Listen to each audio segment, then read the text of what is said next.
realize that when we are angry, we must refrain from that. If anyone comes to us and they want to argue or start some kind of problem or conflict, the Prophet ﷺ said, make sure you say, Inni sa'im, I'm fasting.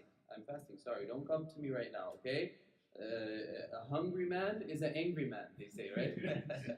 I don't agree with this, but it's very true at times, right? Because our blood flow is less, our body is not its usual state. So a lot of times we might get irritated quickly. So we must be careful.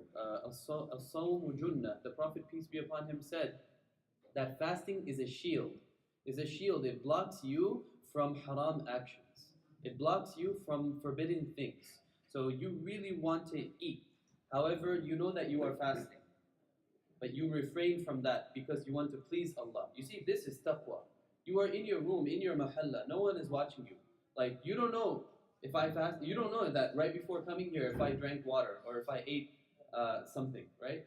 Saum is so special, it's invisible, right? This is why the Prophet, peace be upon him, said, Allah said, "As-sawmu li wa ana ajzi bi. Kullu amal ibn Adam lahu illa as-sawm. Fa innahu li wa ana ajzi bi."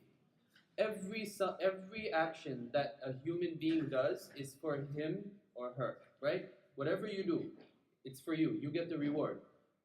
Except Saum. Allah subhanahu wa ta'ala is saying that it is exclusively for me. Saum is for me, and I shall reward my servant, my slave. Wait, does this mean that when we pray, Allah does not reward us? Of course Allah rewards us. If you go to Hajj, Allah does not reward you? Of course, Allah ta'ala is swab divan. If you give sadaqah, najudi zakat then, Allah ta'ala reward you. But why is Allah saying here, فَإِنَّهُ لِي وَأَنَا أَجْزِي بِهِ? Saum is specially for me, and I am going to reward my servant.